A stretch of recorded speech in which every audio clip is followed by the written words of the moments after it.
We're back, baby. It is the charity stripe. It's your free throws because they are free. Joshua Fisher, Alexander, Toss Me the Rock, Sopos, DJ, Nikki, Snacks, Kreider, Daily Stripe, Wednesday, June 7th. I'm about to sneeze. Woo! Little nature boy Ric Flair as I sneeze for you guys. Sorry. I don't think anyone understands that Josh does have allergies, just like a lot of people do, but he's specifically allergic to starting our show. I don't know what it is. It's so bizarre, dude. You start talking on the mic, and then all of a sudden, you just have to rip like 5 sneezes in a row.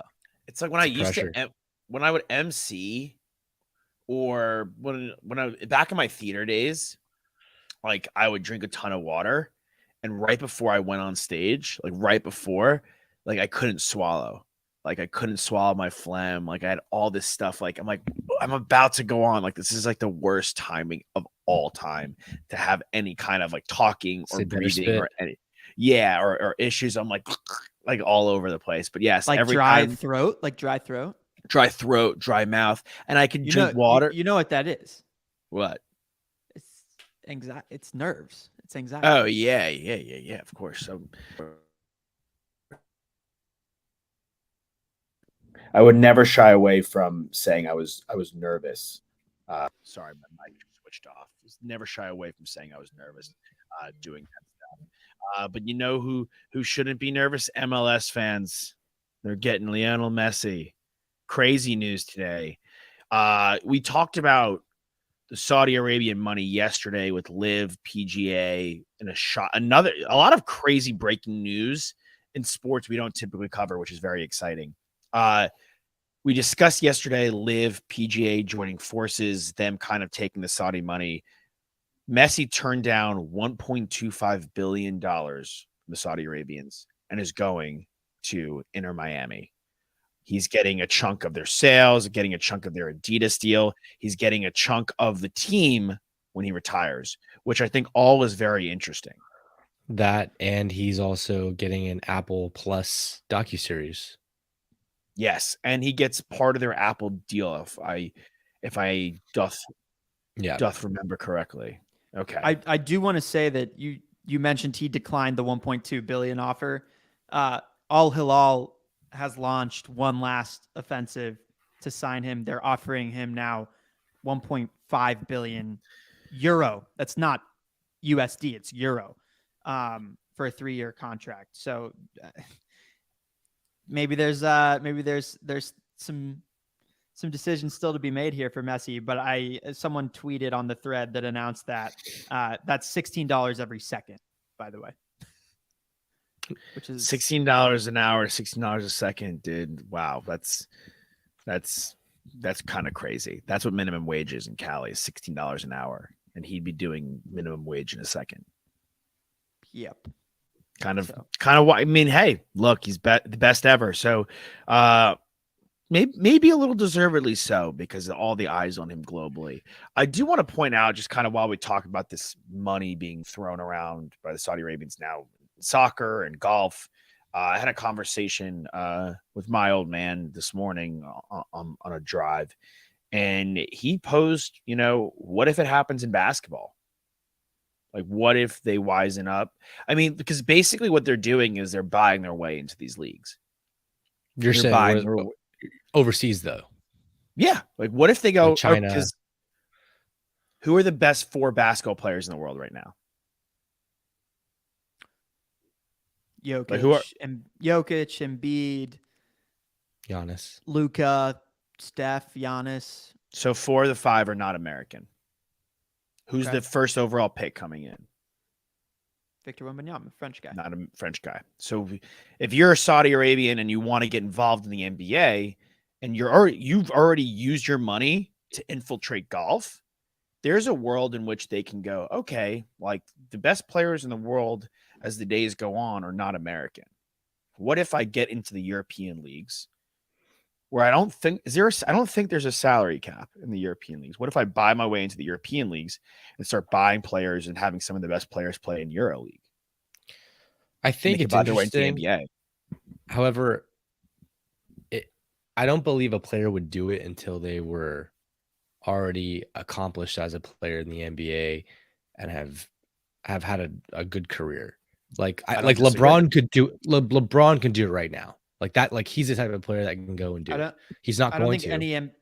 no NBA player can do it right now because of the way that the contract works with the NBA. The reason why the golfers were able to be sought after was because they were independent contractors.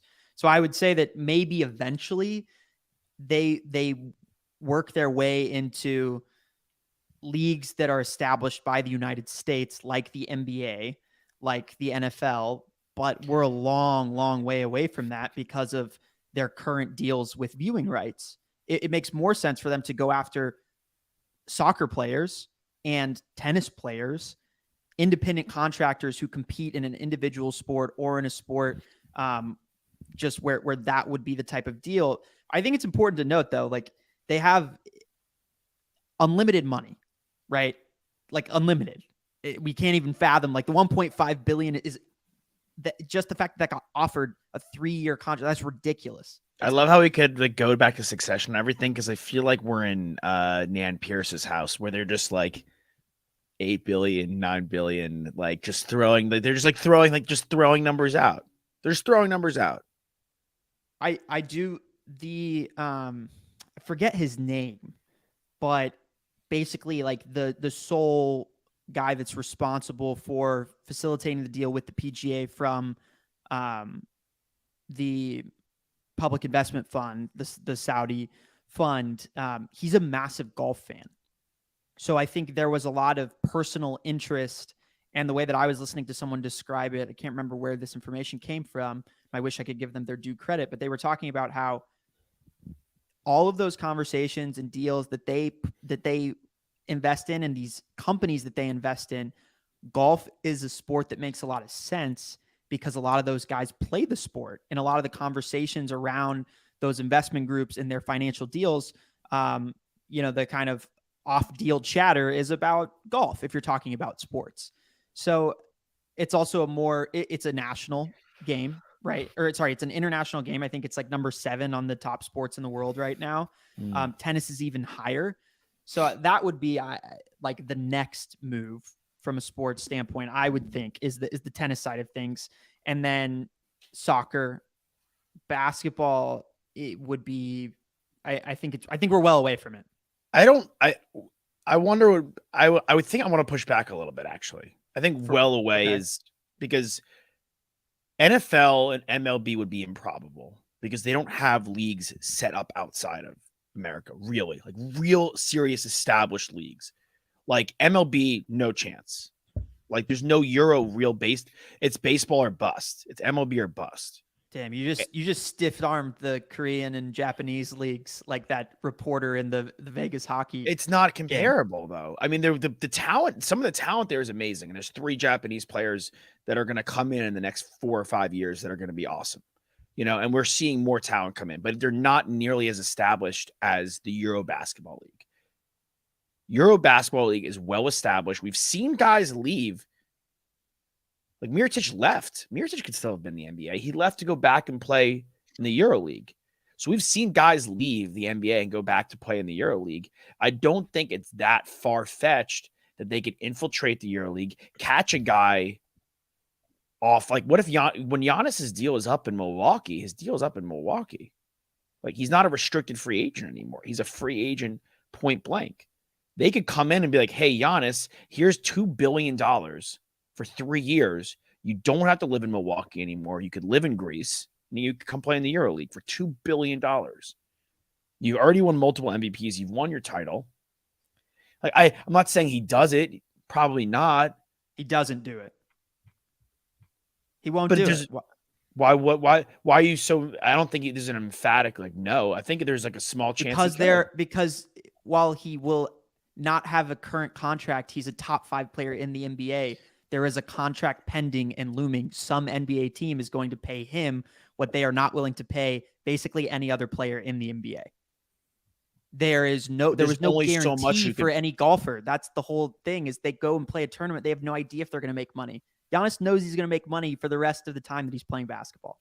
For sure. And I would like to think that he would stay in the NBA for the betterment of the game. And if he wanted to leave Milwaukee, if you wanted to leave Milwaukee, you could go to like a New York or Chicago. And like if you wanted to do the upgrade, like, you know, where he was living, quote unquote, he could do that. All that being said, I don't think it's completely improbable that they come in with an offer like that. I think that, back to my original point, that Giannis is a player who's still not accomplished enough. I think that he wants to be considered one of the greats, and he's only won one championship. So there's a lot left to prove. There's a lot left in the tank. Now, if we're talking 10, 15 years down the road when he's at the tail end of his career and he's an icon and an international superstar like LeBron is right now, then I think that's plausible, you know, to play out 5 years or 3 years in a place like that. I mean, I'm looking at like what players have gotten when they went over to China. It's nothing near what Messi got offered, but you know, D Wade got offered $25 million over 3 years. Like some guys get five mil for a year, and that's in China with, you know, where they actually have a pretty established league out there. Yeah. Now, if Saudi Arabia wants to build something, you know, just out of the blue, then, you know, serious money is going to be thrown around. And I think guys who are at the tail end of their career who question if they can even play the game anymore, or if they're at a competitive level anymore and want to just get a nice paycheck, could definitely go over there. Yeah.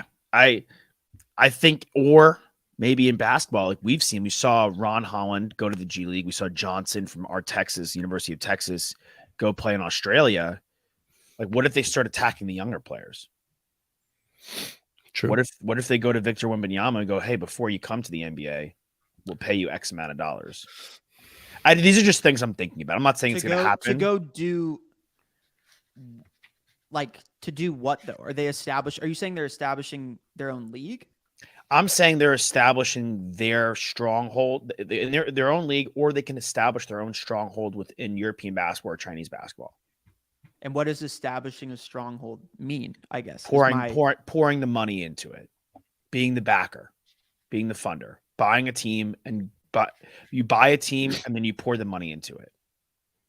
They buy FC Barcelona to bring in top level talent so that you then will draw in more eyeballs. More jersey sales, ticket sales. Like you'll never rival the NBA in our lifetime, but try to rival the NBA. Like I don't think Liv would have ever, like the product would never have rivaled the PGA product. No, it sucked. It sucked. Okay, yeah, exactly. It stunk. So like there's no tournaments. They don't have like even like the mid-level tournaments. Like they don't have the majors. They don't have that level of establishment. But they pushed PJ's hand enough where the PJ went back and brought Liv into the fold. So you can. I'm with you. I'm with you in regards to like a player, and I agree, Nick. I think you the way that you laid it out with a guy at the end of his career going to get a paycheck. Giannis now that makes the most sense. But whatever situation gets set up in one of these other leagues will never be enough to rival the NBA and create some sort of merger where it has to be some international, the IBA, the International Basketball Association, like that. The way that the businesses work out are not set up in the same way that the PGA was with Liv, where Liv could take advantage in a business sense, not in a game-to-game sense. It wouldn't work in the same way that it worked in golf. I agree with that. I don't think it would work in this. I'm with you because there's obviously the independence of the sport, but I think, and I agree with Nick, like, and going back on my point of Giannis being an available player after his next contract is up. But from the older player perspective and the younger player perspective, it'd be a way longer game to establish. I just think it's not completely improbable that's an effort they make. Yeah, I think if you think about it from a guy like the Japanese baseball, you're right. I should not have poo-pooed the Japanese. Those leagues are legit. The Japanese baseball is legit. Yeah, that's my bad.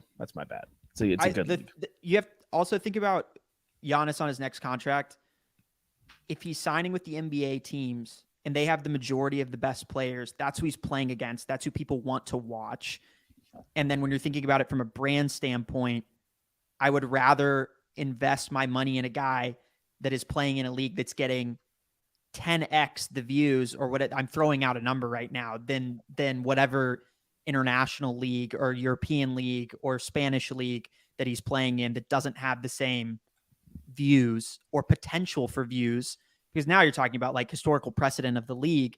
And because the NBA is not eventized like golf is, where it's 4 major championships, and really a lot of golf fans like only care about the Masters, the like not hardcore fans, right? It's just it doesn't make sense in my mind right now, because if you want the brand wants the eyeballs, and they want the guy that's playing in the NBA. They don't want the guy that's playing against a bunch of Spanish I'm not players saying who are it's never I'm going not to saying make the NBA. I'm not saying it's going to happen today, but I'm saying I don't think we're as far, like I don't think we're in 2049 with it. I think in the next 10 years it's something we can see. That's well, and I think the longer that the PIF has establishment with the PGA, the more accustomed to them being in the way that we talk about American sports and those conversations, like that then gives them more leverage to make potential deals down the line. Yeah. What do you guys, I just want to throw out there, because we discussed a little bit politically yesterday. It is kind of dirty money. And I have no shame in saying that. And I'm not fully on board with the whole PGA live thing. I think it kind of, as much as I'm like pushing the narrative of this NBA, Saudi type situation, I'm kind of anti it. What do you guys think about Messi? I'm going to throw up the ticket prices right here, by the way, for when he joins. I think it's July 15th. He's coming to America. What do you guys think of like him owning a part of the team in the deal after it's done? I think it's cool. Why not? I mean, it's after it's done, like it's not like it's even while he's playing. Mm-hmm. Yeah, this is on SeatGeek. So he comes at St. Louis. So it goes from $91 to $175, $334 just to get in the door, $226, $164. When they're in New York, it's almost a $500 admission. I'm sure that's for like the cheapest ticket too. Yeah, so like if you could go to, this is at our quote unquote home stadium. So, I mean, this is where we stood for Rufus, which we went to. Okay, we were on field for Rufus, Nick and I, back-to-back nights for, I think, a total of, what, $200, $300? Yeah, something like that. So, this is $1,000. That's $500. That's another $500. I mean, they're all pretty, like, to get in the door, it's all pretty, like, equal. But then up here, it's like, these tickets are really pricey. Yeah. It's huge for the MLS. It's huge for not just that team, Miami. It's amazing for literally the entire league, because they all benefit from this. Yeah, that could be a good precedent of guys coming over here. Yeah, for sure. But I mean, look, we've seen this multiple times before. I mean, we saw Zlatan do it. We've seen Beckham do it. Ronaldo did it, right? No, not yet. No, not yet. Ronaldo was up there yet. For some reason, I thought he was flirting with it, but he was. It was in the rumor mill for sure.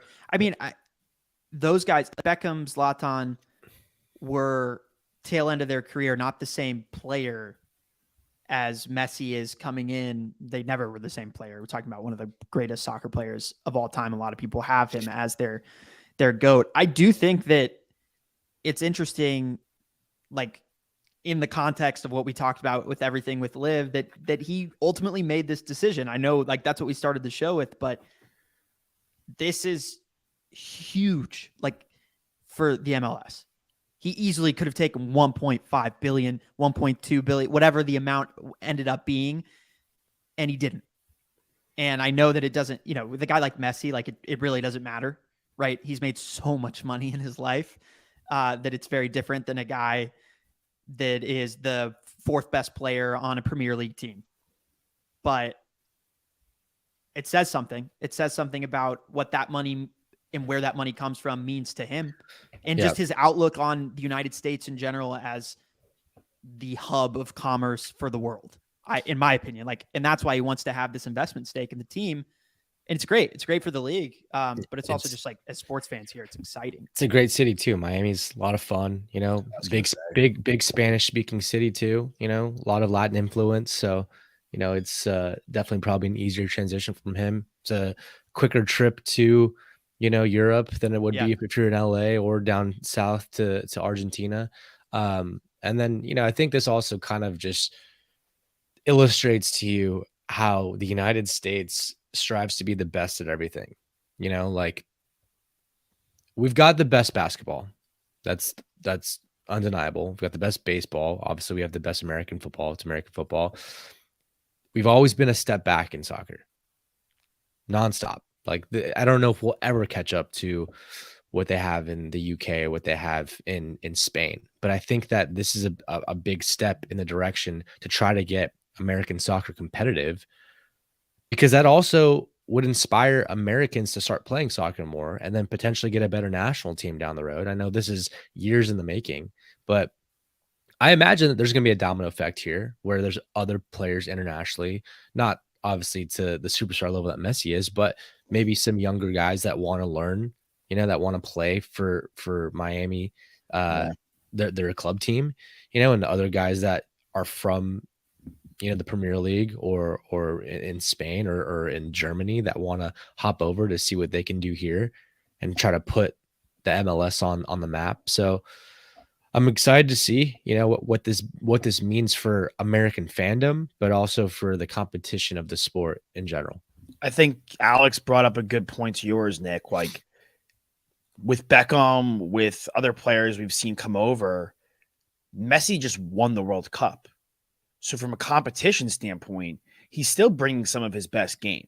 So he's not coming here and this is like an afterthought Messi or a shell of Messi. This is a legitimate Messi coming in to and adding him to the competition of the MLS. Miami being allowed. I mean, yeah, you kind of hit all the points I wanted to about Miami. Plus, like the no state income tax in Florida. He could establish his brand real estate in Miami, which I think is like it's a major hub for real estate. I think it's a really smart play for him going there versus New York versus Los Angeles. The media also, I mean, he's going to have a media frenzy wherever he goes, but it's a bit more, it's a bit more like obtainable and it's a bit more digestible in Miami than it is Los Angeles and New York. I'm just curious. I'm looking up right now early odds to see what the MVP of the league looks like right now. Because if he's firing at 90% of what he was in his prime, which I believe him to be still playing at that level, it seems like it'd be kind of a cakewalk. I know the competition has gotten much better. I mean, I think there's 30 teams now in the MLS, which is unbelievable. Just added San Diego. Yeah. San Diego was the 30th. It'd be like LeBron going to the EuroLeague. Honestly. Yeah, like right now, like going into next season. That's what this is like. LeBron going to the EuroLeague. Like he's older. He's not at his best, but he's still like dropping 30 a game. Like he can still hit 40 a game. So yeah, very interesting. Let's keep it in basketball. Obviously, you have game 3 tonight. I do want to hit though. Dame Lillard was asked on a pod if he could go to New York, Miami, Boston, Brooklyn, where he'd want to go. He basically said no to the Knicks and no to the Celtics, which is okay with me. I don't mind. I'm cool, obviously, keeping JB. The Knicks thing is something we've all been dreaming of for a long time, wanting him to get to New York to resuscitate New York basketball. But Jalen Brunson, former Mav, Villanova champ, seems to have a strong hold on that. He said Brooklyn because he's tight with Mikal Bridges. He said Miami because he's tight with Bam, which I didn't realize was that big of a friendship. What do you guys think about Dame Lillard going to either of those teams? I mean, I think it'd be awesome if he went to Miami, this team that's already here in the finals right now as an 8 seed. Mm-hmm. I think you replace Kyle Lowry with him, like this team is a whole lot different. Yeah, they're honestly probably the favorite if they're heading in the series right now with Dame. With the current team, yes, and if they swap Dame in there, yeah, I think so. It's a good point. They're definitely favored at home in game 3, like they are not tonight, where they're a 2-point underdog. I mean, I want to pull up. I'm pulling up for myself just the contracts. I got it. I already have it. I have it up. Yeah, I'll share it. I'm more so. Does that include picks that the Heat have available to them to trade? No, I can get that in a second too. So this is okay. So Nick brought up Lowry. He is going to be a 1-year guy. So if they were to move Dame, honestly, like let's just before we get into the draft capital of things, I would imagine Harrow's involved in that trade. You have to get some, in my opinion, you'd have to get some NBA level caliber player in there. You get Lowry back, and then he'd be a buyout candidate at age 37. I mean, he's not going to retire. He's got 1 year left on his deal, and you're not going to leave $30 million on the table, right? But I'd imagine he'd be some sort of buyout candidate. There's a player option for Oladipo. He'll surely take that. You have Caleb Martin locked up. But outside of that, you just have Bam and you have Jimmy. So Harrow's contract and Lowry's contract for let me get Damian Lillard. He's 45, so you have a significant amount of money to still make up for if you're adding Lowry into that contract. Well, if you have Lowry and Harrow in there, you make up the money. No, I'm saying the Blazers, you would need more than Dame to match their contracts. What you said, Dame's 55? No, I said he's 45. Oh, so okay, fine. I could get you. So let's say he's going to their Portland Blazers contracts. I love doing math. Math's fun. Math in the morning. Okay. Get you guys back up here.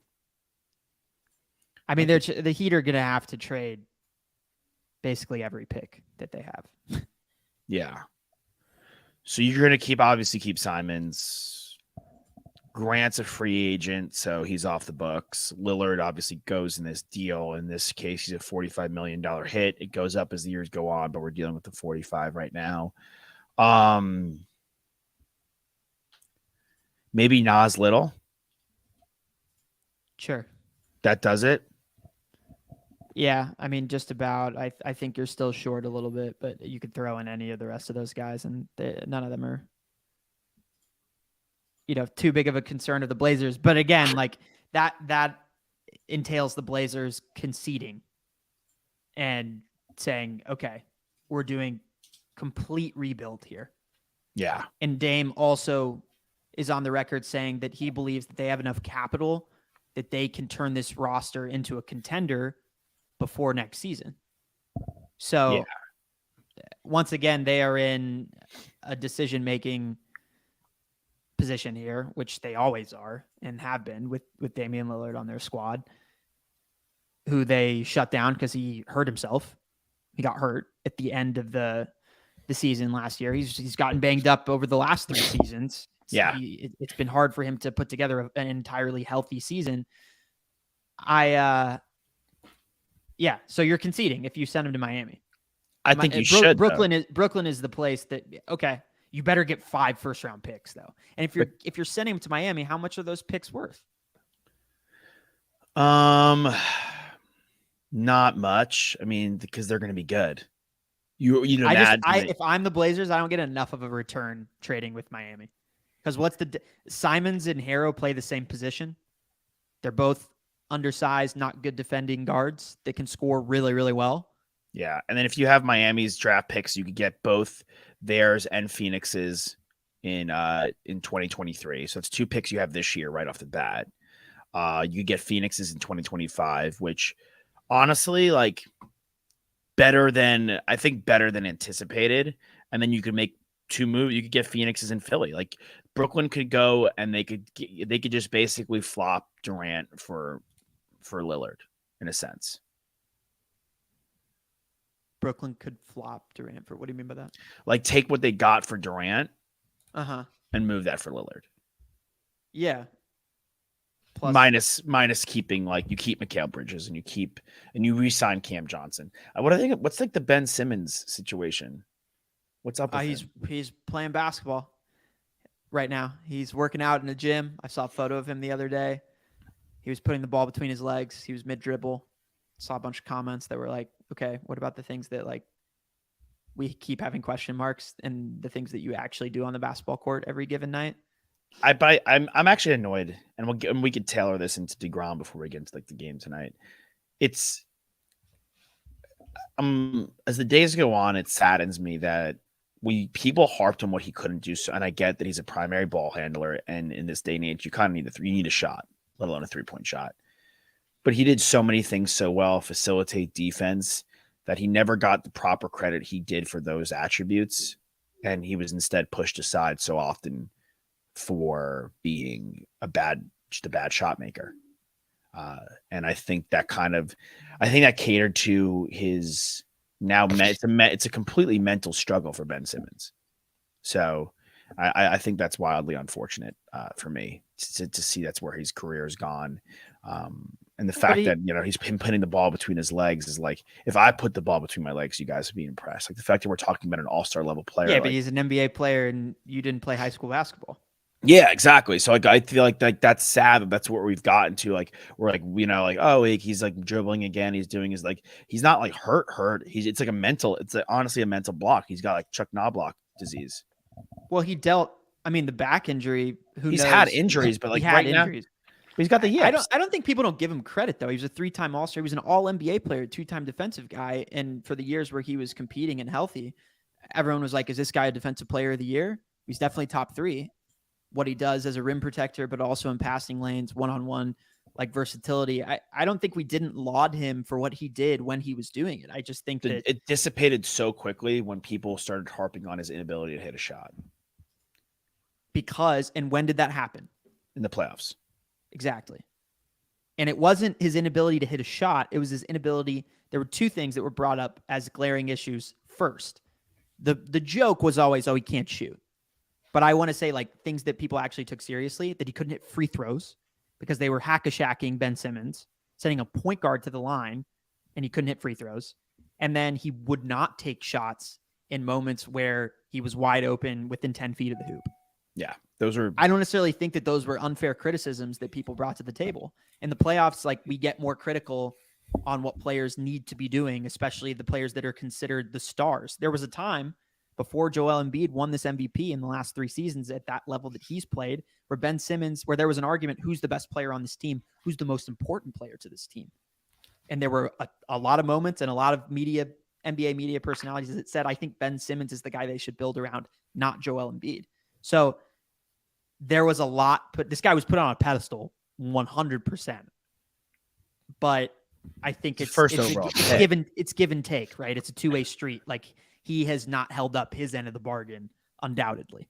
Yeah, absolutely. And I want to kind of get into a little baseball here because another superstar guy that I made a video yesterday just because get into the mix. And I'll tell you guys, my initial gut check reaction was like typical, I think, my stance of you don't pay guys that are off injured. Like this was a bad contract for the jump. Like the Rangers, who are unbelievable, honestly, and have taken the Semien contract and Seager contract, and so far so good with those guys. And made a great move for John Gray, made a great move for Eovaldi, keeping Martin Perez. Like they've done a really good job so far as a front office. And I was like, this is not a move you need to make. Like this is a guy that's so off injured. But I quickly moved on from that because it really hit me. Tommy John surgery. His goal is to be back at the end of next year where he'll be. Is this 3rd one or 2nd one? Definitely second. Not 3rd, but 2nd. Actually, I don't know, dude. Like he's definitely had 1 before. 2, I don't think so. But this is a late Tommy John surgery in his career. If you want to pull that out, Nick. Late Tommy John surgery in his career. He'll be 37 when he comes back. Toss, I didn't even see the press conference or presser or like the questions. You told me later in the day, and I saw that. And this is really just a disaster for the MLB, for what's been an unbelievable season. It's a disaster for the Rangers, what's been an unbelievable start to the season. This is one of the best pictures of our lifetime. Like if we were building our rotation of like everybody at their best of guys that we've seen, there's a very good chance that DeGrom's in everyone's rotation. Like a Jacob DeGrom at his best, there's a very good chance he's in everyone's rotation. Just a quality start machine, a strikeout machine, guy that, gets in and out of jams, fastball that just absolutely rips and goes. off-speed stuff that, can just stymie guys. It's a very unfortunate. I mean, people were like, oh, like he's leaving New York. He doesn't care about winning in New York. He's just taking the money. Meanwhile, this Texas team, yes, he liked the lifestyle of Texas better, but this Texas team is better than New York. Yeah. So he went to it. So yeah, so don't tell me this guy doesn't want to win, because he ultimately ended up going to a team that has a better chance of winning than the team he left. It's very unfortunate. He hasn't been playing a lot. So it's like, you can't say that, oh, they're better because he's on the team. You can't say that at all. No, if he was fully healthy, in my mind, if he was fully healthy, they would be, to me, the World Series favorite. And that's with me thinking about how good the Astros have been, me being the one who's like, oh, I love the Rays. Like, they would, to me, would be the World Series favorite, the Texas Rangers, if DeGrom was fully healthy.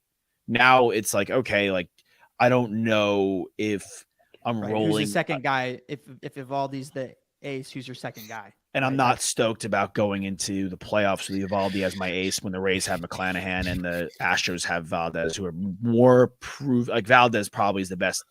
Those are probably the two best pitchers in the AL. DeGrom had Tommy John early in his career, like in the minors. Mm-hmm.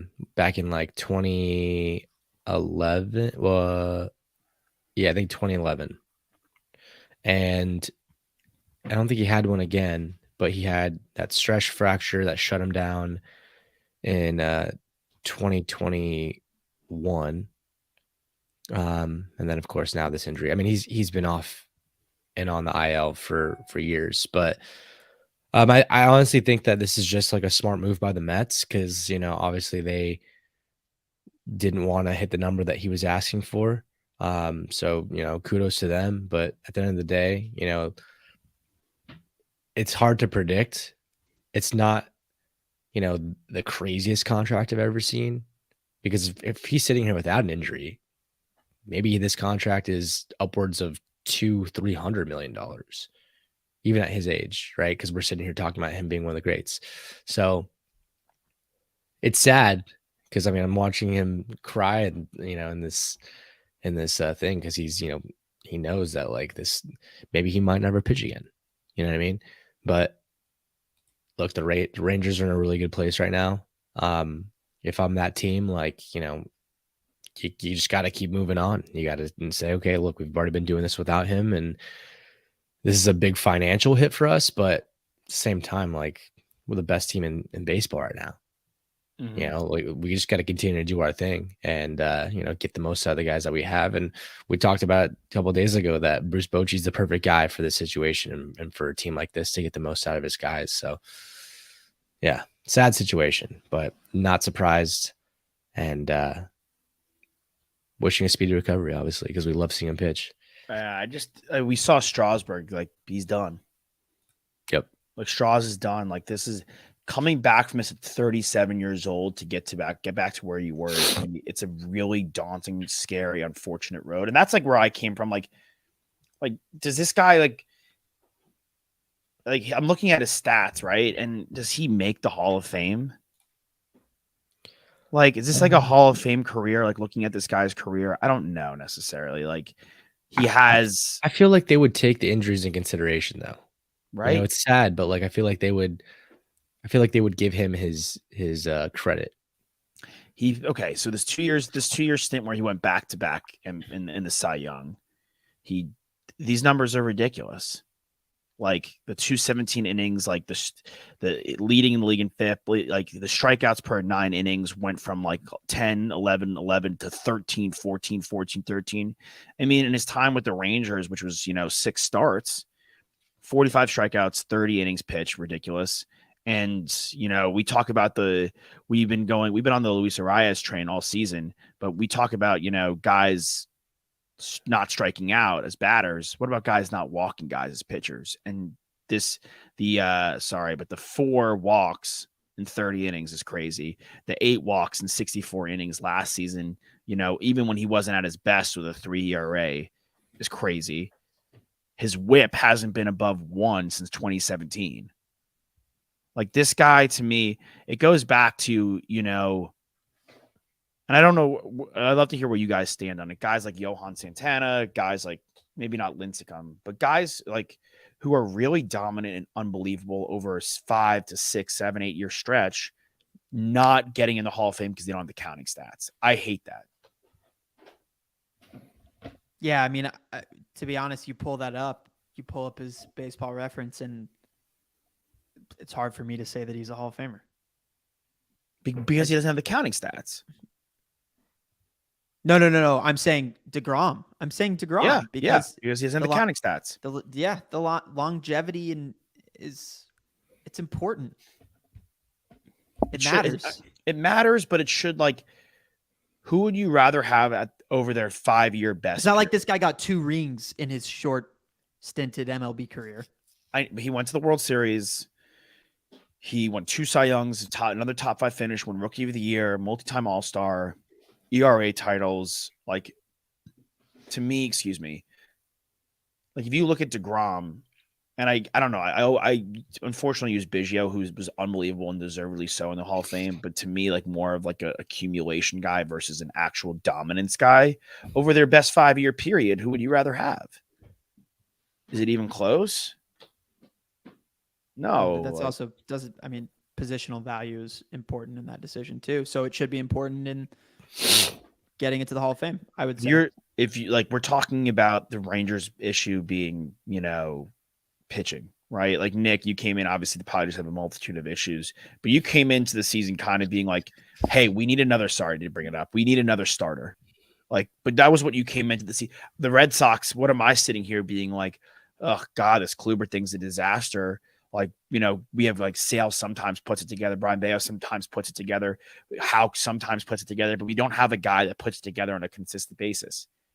Like having Garrett Cole at your disposal, having McClanahan, Valdez, like they paid him. They paid him for that though. But that's like a premium. No, for sure.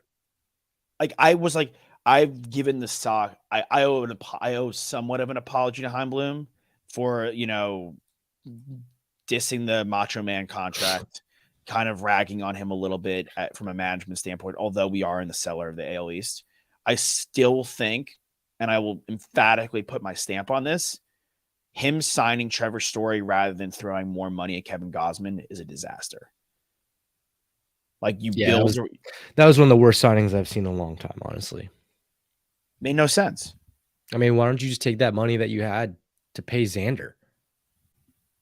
Right? I mean, he's not doing great. Really quickly, Padres are, after today, if the Athletics hold on to this lead that they have against the Pirates, they will be just as close to the Athletics in standings as they are to the Rays in standings. Yeah. But like, I don't get like the yeah, I don't know what to say to that. I don't know what to say to that, honestly. I do know what to say though. They're positive in run differential. Yeah, but have you looked at our game spread for the last week? It goes, we win a game by like 7 or 8 runs. We lose a game where we score 1 run. We win a game by 7 or 8 runs. We lose a game by only scoring 1 run. We win a game by 5 runs.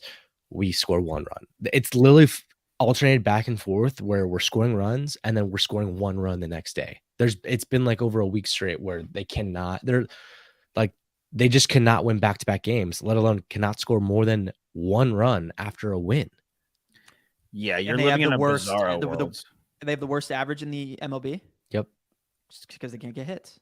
I mean, if I told you we're in June, Machado's hitting 230, Cronenworth is under 200, and Bogarts is under 270.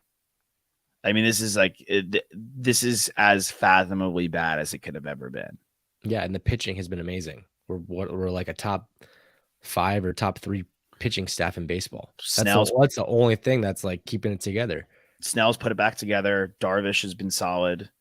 Waka, a guy like, he's been good. They actually deploy Nick Martinez quite nicely, I feel. Yeah.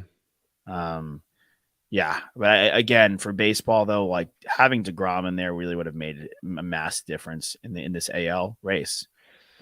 Because man, I'm looking at the NL West, dude. The D-backs are good. Yeah, we knew they would be. Yeah, but They had I a don't good know, win. man. Good, In a they had a good good way. win yesterday. They had a really, dude. Corbin Carroll is like, he might already be a superstar, and he doesn't get. I think his lack of I think Julio Rodriguez, Acuna, like these young Latin guys have a lot more swagger to them, and a lot more hype to them. Like Ellie De La Cruz, like his hype coming into yesterday's game was massive, and he hit some ropers. But Corbin Carroll kind of quietly came up, and he's like Mookie Betts 2.0. I mean, this is probably a weird take, but I feel like the stature of the guys like matters for a lot of it. Like when you're a small dude, like people don't consider you as good or as dangerous of an athlete as in comparison to when you look like Aaron Judge or Giancarlo Stanton. Yeah, I buy into that. I mean, there's like a lore or like a folklore where you're like watching the Giants play, like not like the little New York Giants, San Francisco Giants, like giants, like Jokic. Right. Like massive dudes that are strong and tall and can do everything and fast. And he just is a guy that has a really good glove. He's got wheels. He gets on base. Like he just is kind of a do-it-all guy, but how tall is he? Like 5'8"? 5'10". Listed 5'10". Another good Asian player, though. Not born in Asia, but he's half, I believe. His mother's from Taiwan. Yeah, I didn't know that. Taiwan. You can see it if you look at him. He's got the flow. Yeah, he's from Seattle. Real quick down the line, who you got tonight? I know we talked about a bunch of other stuff, but Nuggets Heat. Toss said the spread's 2. Who's going to win? What spread you taking? Nikki. Heater at home, right? Yeah. I'll take the home dog. Okay, cool. I like that. Toss. I think I'm gonna pick the Nuggets tonight, and then I think the Heat are gonna win 4. No Tyler Hero again. I'm gonna go Nuggets then. Hey, Arias watch over 400 again, hitting 401 as it stands with a 451 on base percentage. Yeah, I'm gonna rip that clip of I'm gonna cut that clip of the other show where you asked me what it's gonna take for him to win the MVP. Like it's a good point. Like him and Acuna right now are like Toss and I were talking about it the other day. I think yesterday, Nick, or Toss about like what Acuna's pace. Acuna's like at a pace for a 30-70 season. It's like a video. These guys are in video game mode. What feasibly like where do you feel like his average could end up for the year? Like 375? That'd be right now 380. Like if this guy hits 375 this year, that would be insane. What's the best we've seen in like the last 15 years? Was it Mags when he hit like 360 something, 66 62 or whatever? Mauer hit 364. Did he? 1 year. Chipper hit 364 as well. Yeah. Look, I'm just saying, like Acuna right now, like he's played 60 games. That'd be good enough for the 2020 MVP season. Oh my God, yeah. What his stats are right now. Because Freeman won. He hit 341. We had 13 home runs. Acuna has 17 home runs, and he's hitting 329 with all those stolen bases. And then in the AL, Jose Abreu won, hitting 19 home runs and hitting 317. So I think that gets you the MVP in both leagues. Yeah, I have it up for you guys. Well, also just competing within positional value too, and positional value. Yeah. Best second baseman. Those guys are both first baseman. Yeah, most valuable second baseman by far, Arias. I'm talking about Acuna. Oh, sorry, Acuna. But I'm saying from Arias' standpoint, he's the most valuable second baseman to me. Oh, for sure. Yeah, there's no one that's even close. Yeah, Sorry, there's one guy in the AL that's close, but he's the best. I'm saying we're talking NL MVP. My bad. NL MVP, Arias, second base. But looking at it, like Hamilton in 2010 had 359, but the batting title, Miggy's in the 340s. Miggy's in the 340s again when he won the Triple Crown. LeMahieu 340s, Altuve, Mookie Betts 340s. LeMay hit 364 in the COVID year. Maurer hit 365 in 2009. Chipper the year before. Chipper and Maggie hit in the 360s the year before that, which is insane. And then Bonds, but no one. I think you also have to look at this other crazy stat, and it's not equatable by average or on base percentage a little bit, but 11 strikeouts. He's striking out 11 times and 212 at bats. That's less than 5% of his at bats he's struck out. That means he's putting the ball in play almost 95% of the time. I'm gonna share my screen one more time because that's insane. The fact that he's just and what his hits are slaps, it hits to the gap. It's like what this guy does on a continuous basis is so crazy. If you guys could see here, like the last time we were talking 370s, Larry Walker in Colorado, but he did that in 127 games in the 99 season. Nomar won back-to-back titles with 372, but Helton did 372. Ichiro's career high is 372. Like, and we're talking about each, like Tony Gwynn 372. Where's Gwynn at? Gwynn hit it. Yeah. Okay. This is like, if you want to compare stats, he's got better stats than Tony Gwynn in his first 4 seasons. Oh, yeah. So, I mean, he's 26 years old. You know, he debuted in 2019. Like, already sitting here at a career 529 hits. I mean, we got a long ways to go here. Yeah. But, like, the way that this guy plays the game, he can end up being like Pete Rose, Tony Gwynn. Well, you can eventually every single one of those guys that you listed, you know, and a few of them are like perennial all-stars, not necessarily Hall of Famers, but a lot of those guys are Hall of Fame type guys and or are already in the Hall of Fame. And I saw a couple other names on there like Michael Young, you know, perennial all-star. Like the company that he's in right now, just by doing this in one season alone is incredible. Although I did see a shout out to Freddie Sanchez, who my eye kind of found on that list, which so the very when he was with Pirates. Is that with the Pirates? Yeah. Yeah. He won a batting title with the Pirates. Yeah. A lot of interesting guys on the list, but I think at this current pace we're at with Acuna versus him, Semien versus Judge, who's now on the IL, like you got to stay healthy to win the MVP too. Like Semien's in a prime position to get this done, honestly. Like if he could stay healthy and play all these games, his run pace is like 150 something, which is like, I can't even, it's crazy. Pretty absurd. Any games? I'm kind of gameless today. I think we did a good job. We could play some games of Best to Believe though tomorrow. And games, Best other to games. Believe on Stadium. Yeah. And or 1090 tomorrow when we go live. I'll come collect it with games. Love games. I could give you a trivia real quick. What 4 NBA teams have made the finals multiple times, but never more than once, but never won? Multiple times, but have never won. Well, my mind goes to like process of elimination of taking out the teams that have won. Well, I know the Knicks. Well, they won way back. Yeah. They won. Counts. Okay, so in the West, Suns? the teams that have won, the Suns is one. Correct, Nick. Nice. So the Mavs, the Spurs, have both won. Have the Kings won? OKC only went once, right? Correct.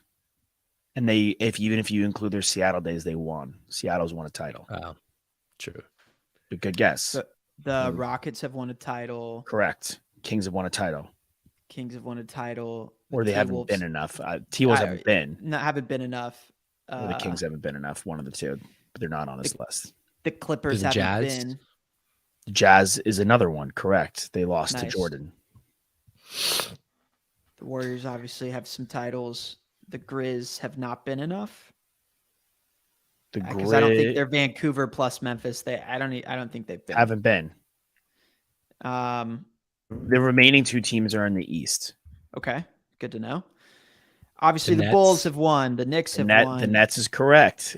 Nick is just nailing them. EJ right Nicky Snacks. The Don't say it, dude. You know they won. You know they won. Huh? I think No, the Pacers. Pacers, But no. the Pacers have The not 76ers. No and no. No, the 76ers have won a fair amount. With Moses Malone. Yeah. Back in the doy. Pacers made it with Reggie. Obviously, the Heat have won. The Hawks. Did they ever get there? I'll have to look that like, up. Wait, did the Magic get there when they were with Shaq? Nice. The Magic did get there with Shaq, and they got there with Dwight. More time with Dwight Howard. And lost to the Spurs. Nicky Arias Kreider going 4 for 4 on that one. Wow, who saw that coming? The Magic, the Nets. I'll have to do some digging on the Kings, the Hawks. Who was the other one you threw out there? The Pacers, because they made it once. The Pacers have won. They have to have, right? I don't know. Really quickly before we wrap up, I want to get this NBA Finals. They lost to the Lakers. They've won 3. Well, they've never won an NBA championship. Right. They won 3 ABAs. Yeah. And they've had one conference title, so they're not even technically in this discussion. Included. Yeah. Been multiple times. They came more than once. And yeah. There you go. It's your game of the day. All right, fellers. Do you know their 5 retired numbers? Ooh. The Pacers. Reggie Miller. Smits. Yep. Rick Smits. Nope. Jermaine O'Neal. Nope. George McGinnis, Reggie Miller, Melvin Joe Daniels, nice. Roger William Brown, and then the number 529 for William Robert Slick Leonard. He was a color commentator. Slick Leonard. Chick Hearn is retired in the rafters. Ooh, that's a good game. All right, new game sometime. Can you guess like a team's retired numbers? Not counting the broadcasters and or color commentators that absolutely. Talked in the 60s, 70s, and 80s. Very true. Very true. All right, gents. Free throws. Hit them. We'll see you guys next time. Hook 'em horns.